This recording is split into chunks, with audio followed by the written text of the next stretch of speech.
IMF से अभी तक हमें बेल आउट पैकेज नहीं मिल पा रहा है और आज तो मेरे ख्याल से गालिबन शाहिद हसन सिद्दीकी साहब इसकी तस्दीक या तरदीद करेंगे। मूडीज़ ने भी कह दिया कि अगर बेल आउट पैकेज नहीं मिलता है तो पाकिस्तान फिर डिफॉल्ट कर जाएगा। शाहिद साहब सर अस्सलाम वालेकुम। अस्सलाम वालेकुम जी वालेकुम अस्सलाम। सर, मैंने जो मूडीज़ का जिक्र किया सही है, ये ऐसा ही है? देखिए बात यह कि पाकिस्तान के दुश्मन तो बहुत सारी बातें कर रहे हैं, लेकिन अगर हमें आईएमएफ का प्रोग्राम 100% मिलेगा, ताख़ीर हो सकती है, लेकिन ये कहना कि वो नहीं मिलेगा, ये मेरे ख्याल से बिल्कुल गलत बात है। हम आईएमएफ के मेंबर हैं, हम उनकी शराइत जब मानेंगे, कानूनन वो इस बात के उनकी जिम्मेदारी है कि वो हमें कर्जा दें, और हम चूंकि बेचैन है कर्जा देने के लिए, इसलिए ये बात करना बिल्कुल गलत है कि वो पैसे नहीं देंगे या हम डिफ़ॉल्ट में चले जाएंगे। ये बात तो ज़हनी तौर पर हमें निकाल देनी चाहिए एज ए पाकिस्तानी, ये इम्कान नहीं है। हाँ, अगर ताख़ीर होती है फिर भी हम बजट पेश करेंगे, फिर भी वो बजट अप्रूव होगा, इसलिए कि बजट में होते हैं तखमीने।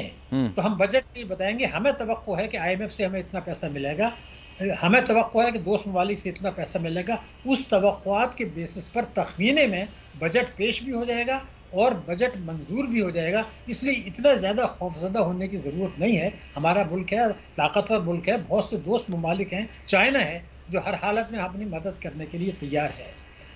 लेकिन आपने जो सवाल उठाया, ये मैं आपसे अर्ज कर दूं कि इसमें आईएमएफ का रवैया पाकिस्तान के साथ मुआंदाना है। अमेरिका के इशारे पर वो ताख़ीर कर रहे हैं ताकि हमारी शराइत जो है वो ज़्यादा सख्त हो सके। लेकिन हमारे हुकूमत ने कोशिशें की हैं, उनकी भी गलतियाँ हैं। लेकिन इससे पहले अगर मैं आपको रिकॉर्ड पर ये बता दूँ कि हमने मदद तलब की थी अमेरिका से कि जी आप आईएमएफ से सिफारिश करें। वो सिफारिश क्या, वो तो हुक्म दे सकते हैं, इसलिए कि वो मेजॉरिटी शेयर होल्डर्स हैं, दे कैन ऑर्डर आईएमएफ। लेकिन उनकी स्टेट डिपार्टमेंट ने क्या कहा है वो मैं आपको बता दूं। स्टेट डिपार्टमेंट ने कहा अगर पाकिस्तान को आईएमएफ का कर्जा बहाल कराना है तो मईशत के शोबे में इस्लाहात करे, वो रिफॉर्म्स करे। और आईएमएफ ने ये कहा है कि जी आप अगला बजट जो बनाएंगे उसमें हमसे टेक्निकली मुआवनत करें। यानी वो ये चाहेंगे कि 18% अगर जीएसटी हमने बढ़ाया है 17 से 18, तो उसको अगले साल भी बरकरार रखें। तो वो उन चीज़ों पर अपना असर रसूख और अपने मुतालबात मनवा रहे हैं। लेकिन ये बिल्कुल सोच गलत है कि हमें पैसा नहीं मिलेगा, वो रिजेक्ट हो जाएगा, वो देना पड़ेगा, कानूनन वो पाबंद है और हम लेंगे। अच्छा, लेकिन सर ये भी तो बात है ना कि ये पिछले 3-4 महीने से मामला चल रहे हैं। हमने देखा स्टाफ लेवल का मुआहदा, तारीख में पहली बार ऐसा हुआ कि स्टाफ लेवल मुआहदे से पहले शराइत सामने रखी गई, वो भी पूरी कर दी गई। शहबाज शरीफ साहब भी कह रहे हैं कि तमाम शराइत पूरी कर दी गई हैं, लेकिन उसके बावजूद लैतो लाल का इजहार किया जा रहा है। ये मामला जुलाई में बेल आउट पैकेज की तो म्याद वैसे भी खत्म हो जाएगी ना सर, या नहीं है ऐसा? जी बिल्कुल, आप सही कह रहे हैं, जून में खत्म हो जाएगी, 30 जून को खत्म। उससे पहले हमें पूरा पैसा मिलना है और मिल जाएगा। लेकिन आप की बात ये बिल्कुल सही है कि मैंने जैसे कहा अमेरिका के इशारे पर आईएमएफ हमें तंग कर रहा है। लेकिन अगर ऑन द टेबल हम देखें, बिल्कुल इंडिपेंडेंटली देखें, तो आईएमएफ को जवाब हमने ज़रूर दिया है कि आप जो है ना वो नए शराइत आयद करते रहें। मसलन उन्होंने कहा था कि जी आप दोस्त ममालिक से मदद की कमिटमेंट करें, वो हमें मिल गया।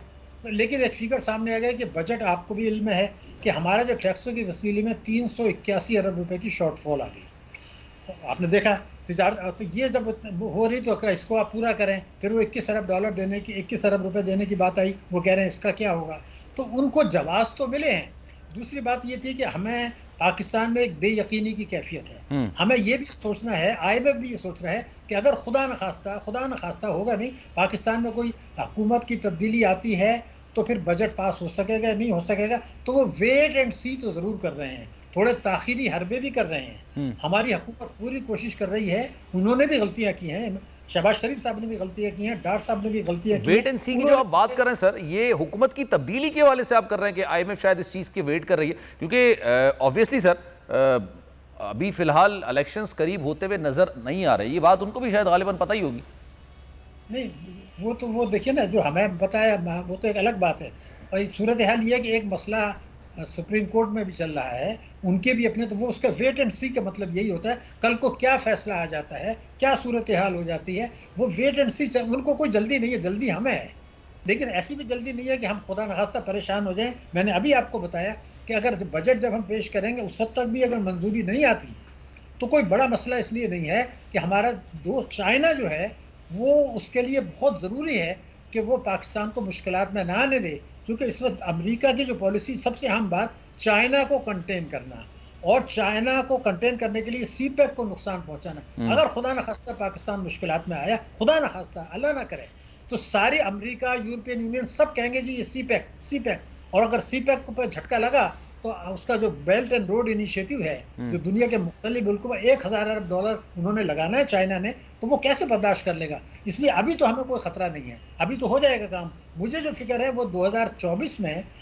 हमें कोई 25 अरब डॉलर पे करने हैं, 2025 में फिर यानी 2026 तक हमें 75 अरब डॉलर पे करने हैं। वो खतरा 2024 में सामने आएगा। अच्छा, 2025 तक मैंने सुना था सर 27 अरब डॉलर हमने पे करने हैं, आप कह रहे हैं 75 अरब डॉलर पे करना है। मैं बिल्कुल अर्ज कर दूं, मैंने ये कहा है कि 2024 में 25 अरब डॉलर, 25 में 25 अरब डॉलर और 26 में 26 अरब डॉलर, और ये जो 2 महीने रहते हैं इसमें तकरीबन 3 अरब डॉलर, इस तरह 78 अरब डॉलर हमें पे करने हैं। और लेकिन जून तक 3.7 करने हैं, जिसका इंतजाम हम बड़ी हद तक कर चुके हैं और कर लेंगे, उसमें हमें कोई खतरा नहीं है। जैसे मैंने आपको बताया, हमारा भी कोई छोटा मुल्क नहीं है, लेकिन मसला ये होता है कि जब सियासी बेचैनी होती है और मामलात वहाँ चल रहे होते हैं आला अदलिया में, उनका बेयकीनी की एक कैफियत है।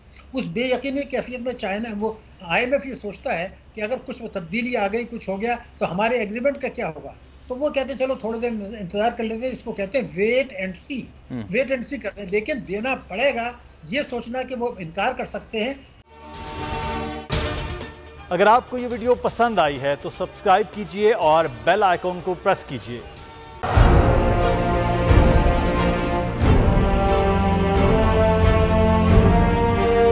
अदालती अहकामात के बावजूद कराची में शुएब शेख के घर को गैर कानूनी तौर पर मिस्मार कर दिया गया है। बोल के खिलाफ इंतकामी कार्रवाइयों में तेजी, कराची में को चेयरमैन शुएब शेख का घर गिरा दिया गया। बोल के खिलाफ इंतकामी कार्रवाइयों का सिलसिला जारी है। सिंध हुकूमत की अदालती अहकामात की खिलाफ वर्जी, सिंध हाई कोर्ट का स्टे ऑर्डर नजरअंदाज।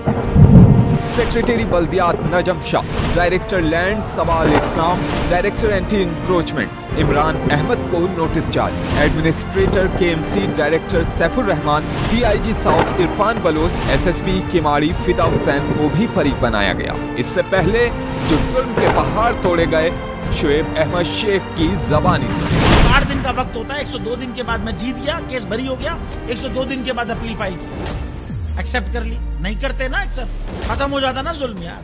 भरी अदालत में मुझे बरी कर दिया, फिर पता नहीं क्या हुआ, 2.5 घंटे बाद का नोट बिफोर, मैं नहीं सुनता ये केस, खड़े रहते अपने फैसले पे, मिट जाता जुल्म। अल्लाह ताला ने बिठाया इस कुर्सी, इन कुर्सियों पे इनको यार, ये अल्लाह ताला की तरफ से फैसले करने हैं। तो या तो ये फैसले आएंगे, जुल्म मिट जाएगा, या कौम खड़ी हो जाएगी जुल्म के खिलाफ। हर मुश्किल के बावजूद बोल हकीकी सहाफत करता रहेगा।